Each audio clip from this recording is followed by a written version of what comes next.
Déjame empezar con algo que casi nadie se pregunta en serio. No podemos ir a Marte, sino ¿qué significa realmente ir a Marte desde el punto de vista de la física?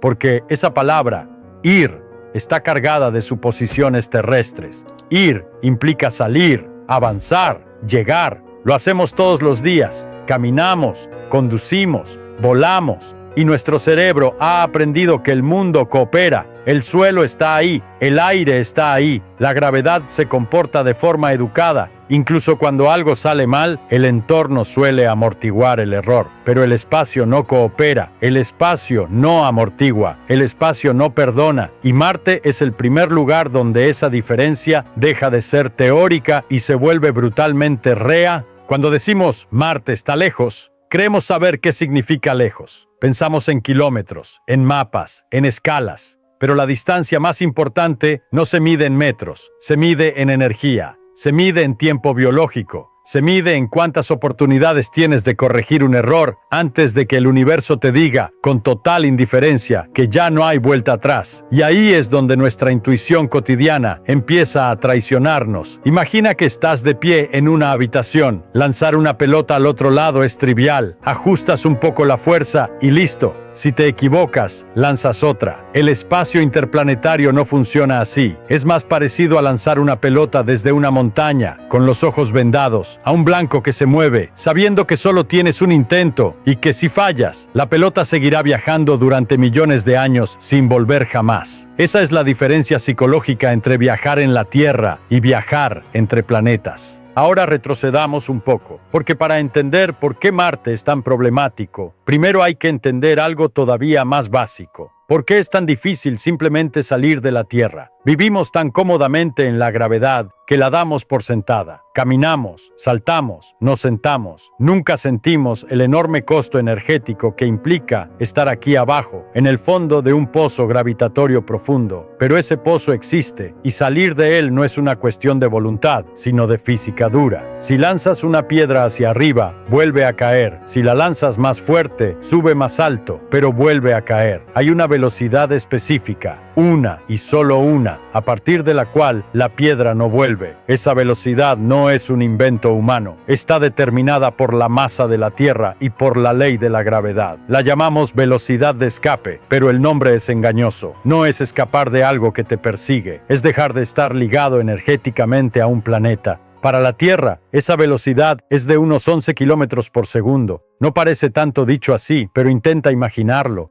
11 kilómetros cada segundo, no por un instante, sino como velocidad sostenida. Cualquier cosa que no alcance eso está condenada a volver. No importa cuán sofisticado sea tu cohete, la física no reconoce marcas ni presupuestos. Y aquí aparece la primera gran sorpresa que destruye la fantasía del viaje a Marte. La mayor parte del combustible de un cohete no se usa para ir hacia Marte. Se usa para dejar de pertenecer a la Tierra. Todo el espectáculo de fuego y ruido en el lanzamiento es, esencialmente, una negociación energética con la gravedad terrestre. Marte ni siquiera ha entrado en escena todavía. Una vez que logras eso, ocurre algo que parece mágico.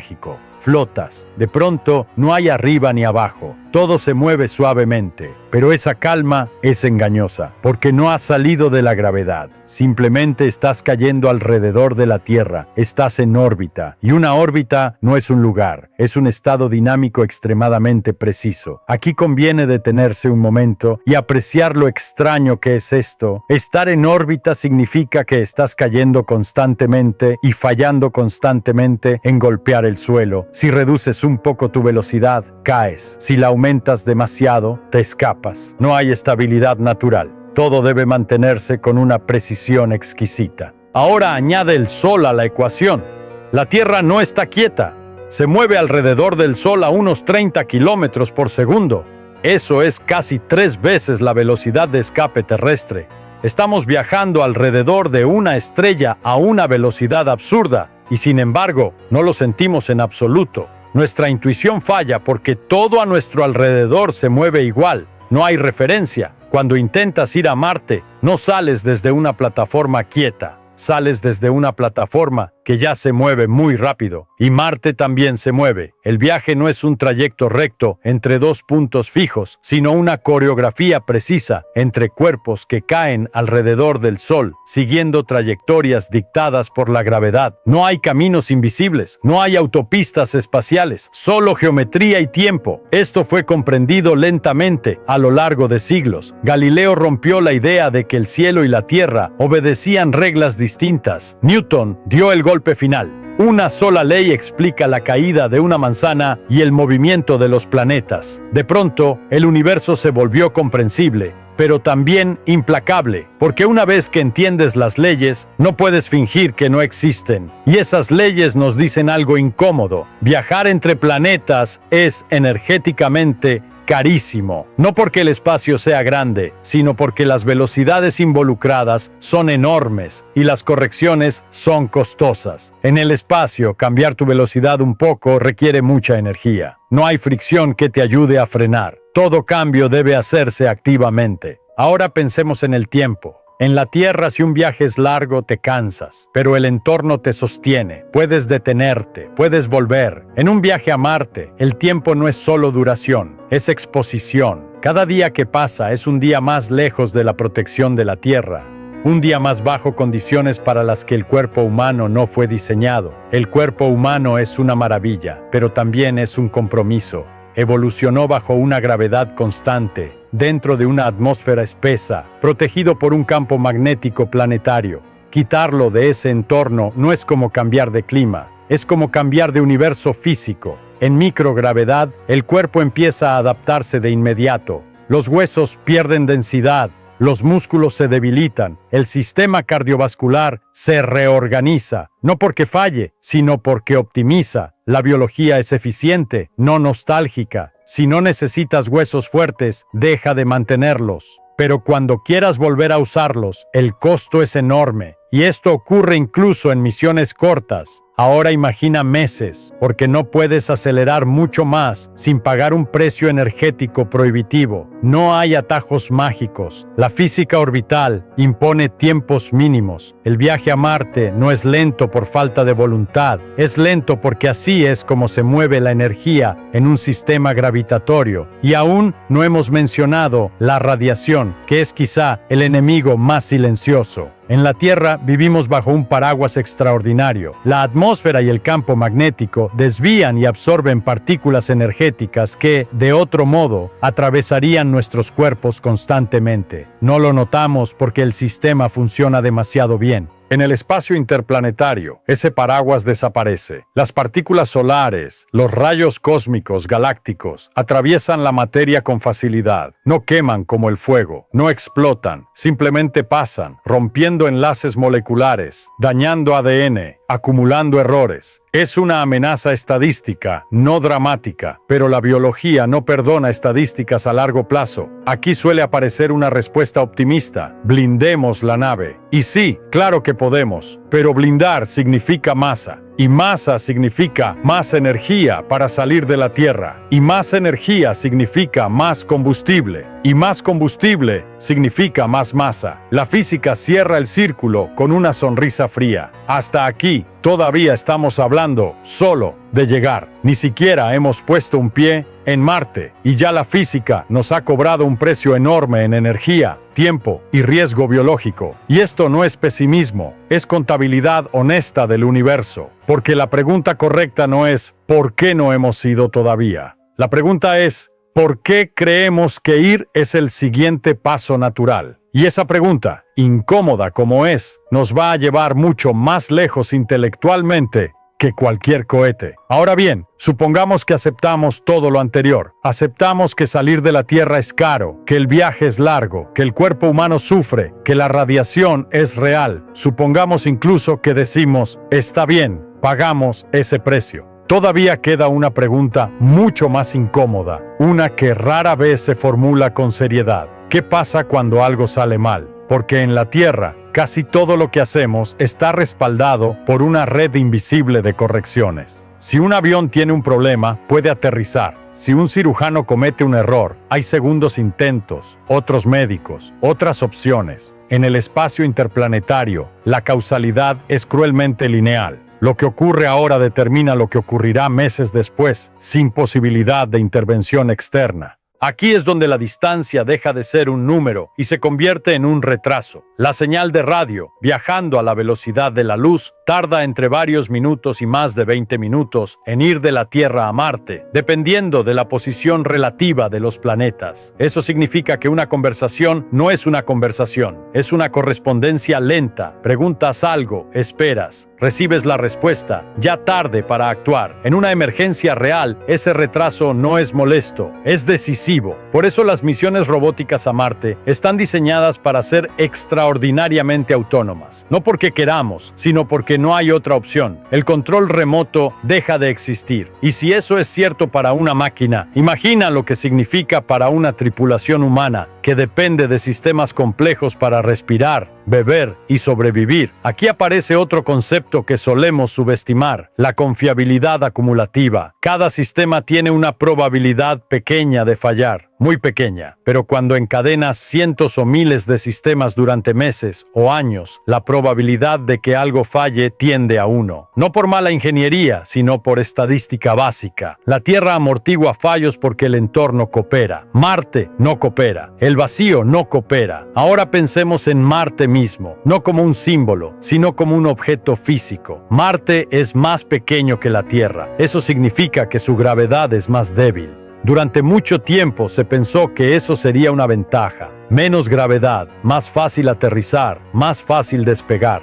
Pero la gravedad débil tiene un costo enorme. No puede retener una atmósfera espesa durante miles de millones de años. El resultado es el Marte que vemos hoy. Un planeta casi desnudo, expuesto al viento solar, con una atmósfera tan tenue que apenas puede transportar calor.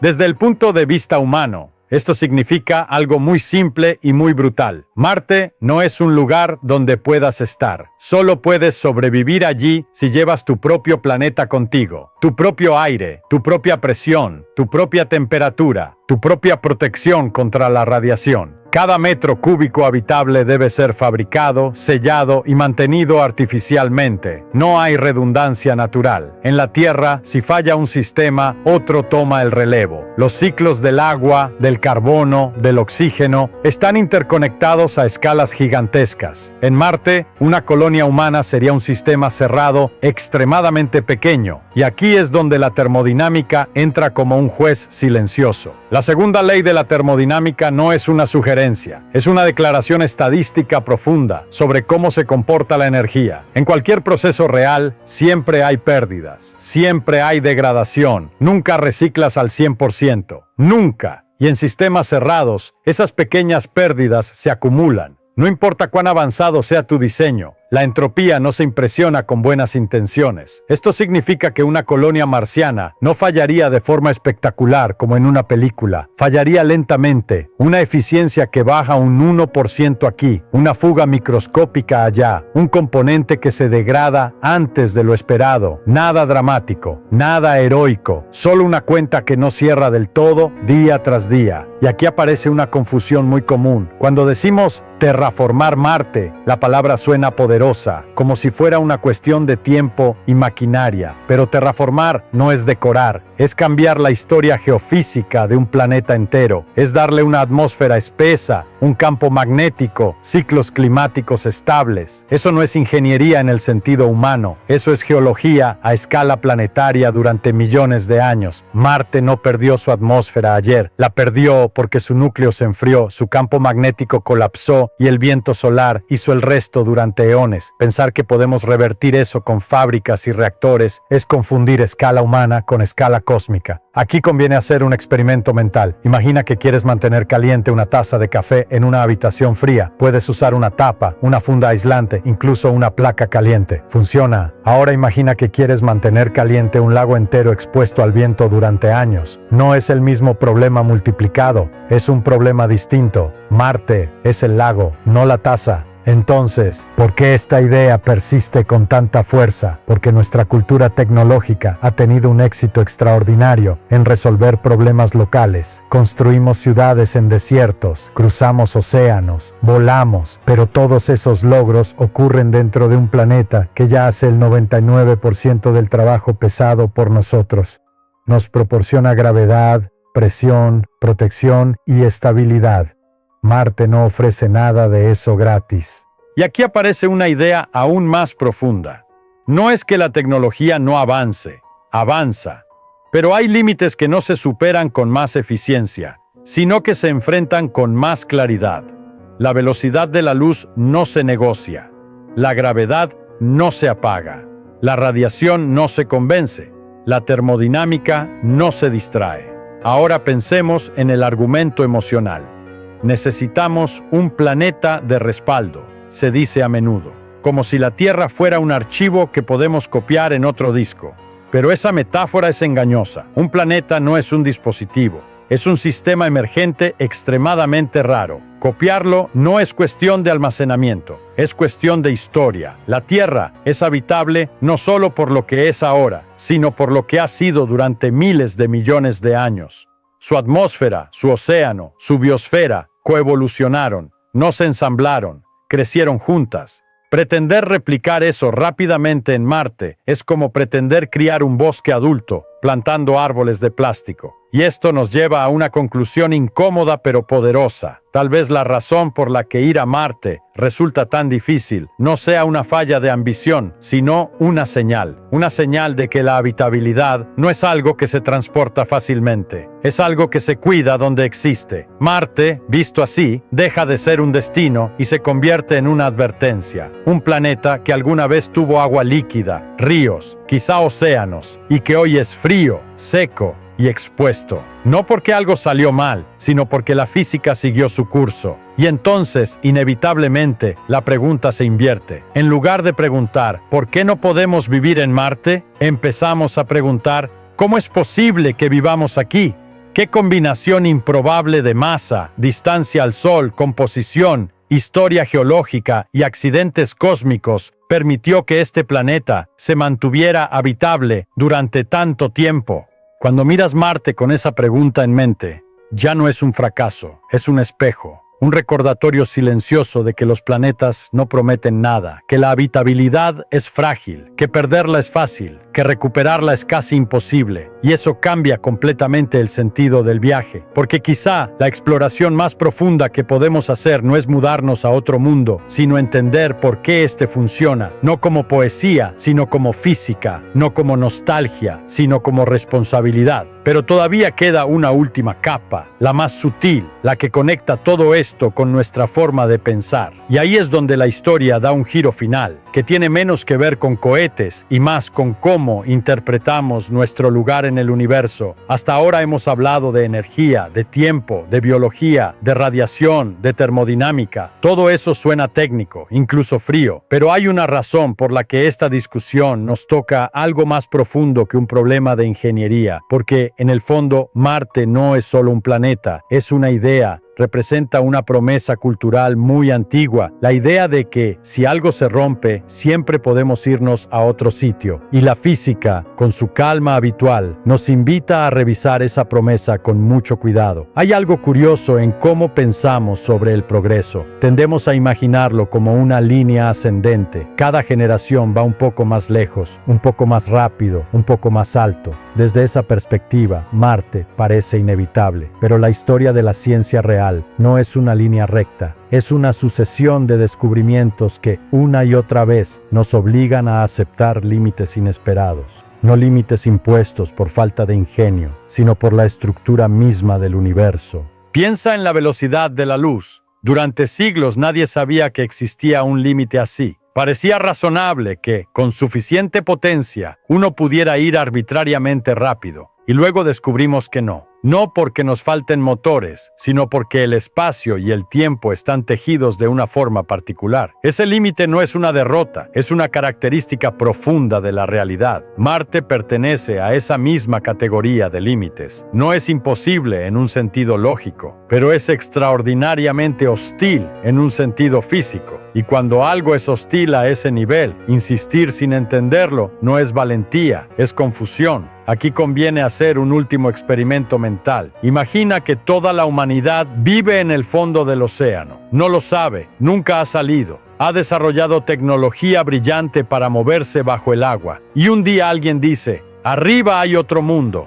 podemos mudarnos allí. Técnicamente podría ser cierto, pero ese mundo no tiene agua, no tiene presión adecuada, no tiene el entorno que dio origen a esa vida. La transición no es una mudanza, es una reinvención completa de lo que significa estar vivo. Eso es lo que representa Marte para nosotros. No un siguiente paso natural, sino un salto cualitativo enorme, un salto que exige que llevemos con nosotros, artificialmente, todo aquello que la Tierra nos da gratis. Y cuando algo es gratis, en física, suele ser porque otro sistema mucho más grande ya pagó el precio. La Tierra pagó ese precio durante miles de millones de años, con volcanes, impactos, extinciones, ciclos climáticos, reorganizaciones químicas. No fue diseñada para nosotros, simplemente resultó compatible. Y esa compatibilidad no es trivial, es un equilibrio delicado entre fuerzas que podrían haber ido ligeramente de otra manera. Marte nos muestra qué ocurre cuando ese equilibrio se rompe, cuando un planeta pierde su campo magnético, cuando la atmósfera se erosiona, cuando el agua deja de ser estable en la superficie. No hay drama, no hay catástrofe repentina, solo un lento deslizamiento hacia un estado más simple, más frío, más vacío. La física tiende a lo simple si nadie la empuja en otra dirección.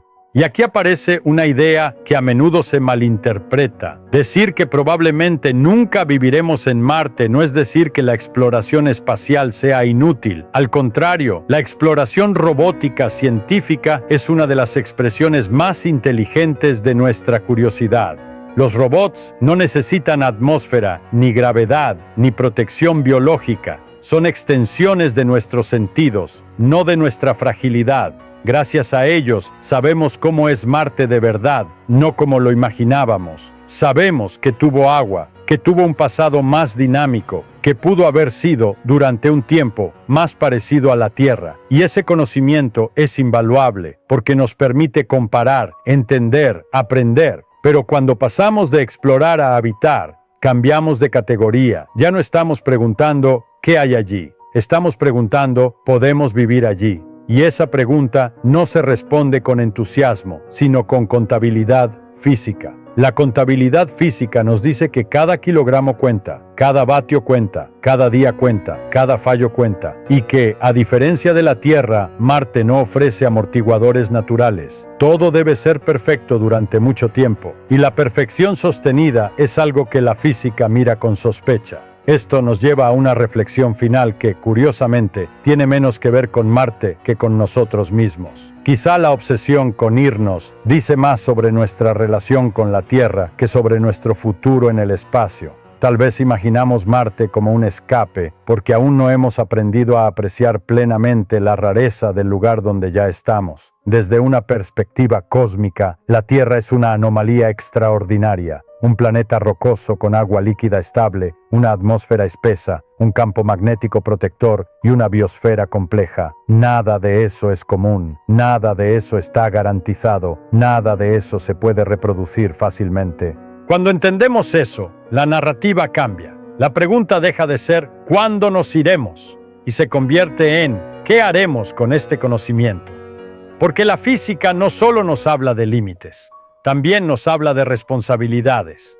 Saber que la habitabilidad es frágil cambia la forma en que miramos nuestro propio planeta. Saber que perder una atmósfera es fácil y recuperarla es casi imposible nos obliga a pensar en escalas largas. Saber que no hay un reemplazo sencillo nos enfrenta a una verdad incómoda, pero poderosa. Este lugar importa. Y quizá ese sea el legado más profundo de Marte. No como colonia futura, sino como advertencia presente. Un planeta que nos muestra, sin palabras, que la física no se adapta a nuestros deseos. Somos nosotros quienes debemos adaptarnos a ella. Así que cuando alguien vuelva a decir, con entusiasmo, algún día iremos a Marte, tal vez la respuesta más honesta no sea sí ni no. Tal vez sea otra pregunta. ¿Qué hemos aprendido de Marte sobre la Tierra?